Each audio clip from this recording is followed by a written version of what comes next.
जय हिंद बच्चों class 12 integration NCERT exercise 7.5 का क्वेश्चन देखते हैं। क्वेश्चन नंबर 13, इंटीग्रेट करना है 2/1 minus x into 1 plus x square को। सॉल्यूशन पे ध्यान देंगे।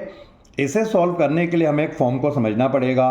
रैशनल फंक्शन अगर P x square plus Q x plus R upon x minus A into x square plus B x plus C की form में है तो इसकी पार्शियल फॉर्म होती है A upon x minus A plus B x plus C upon x square plus B x plus C. और यहां पर x square plus B x plus C ऐसा क्वाड्रेटिक पॉलिनोमियल है जिसे हम फर्दर फैक्टराइज नहीं कर सकते। तो हमें क्वेश्चन गिवन था, यहां पर हम देख सकते हैं ये एक लीनियर फैक्टर है और ये क्वाड्रेटिक पॉलिनोमियल है जो फर्दर फैक्टराइज नहीं होगा, यानी ये वाली फॉर्म बन रही है। तो हमने इसमें इस फॉर्म का यूज कर लिया है A upon 1 minus x B x plus C upon 1 minus x square.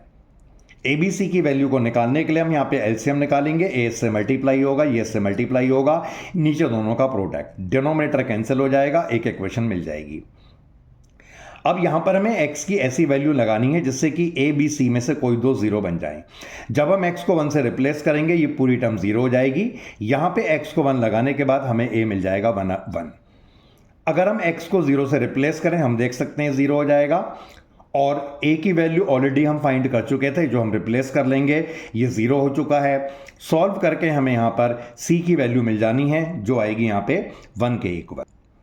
इसके बाद कोई भी ऐसी वैल्यू नहीं है जिसे रिप्लेस करके a b c में से कोई दो जीरो बने, तो यहां पर हम कुछ भी रिप्लेस कर लेंगे। तो हमने रिप्लेस कर लिया है x को 2, पूरी इक्वेशन में हम x को 2 से रिप्लेस कर लेंगे।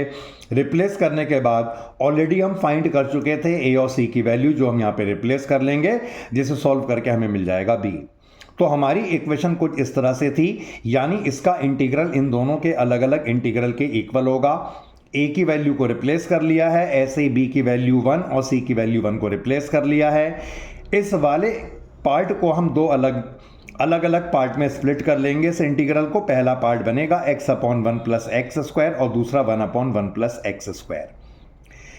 अगर यहां पे हम 2 से मल्टीप्लाई और 2 से डिवाइड कर लें तो हम डिनोमिनेटर का पूरा डेरिवेटिव ऊपर बना सकते हैं, क्योंकि इसका पूरा डेरिवेटिव 2x ही आएगा।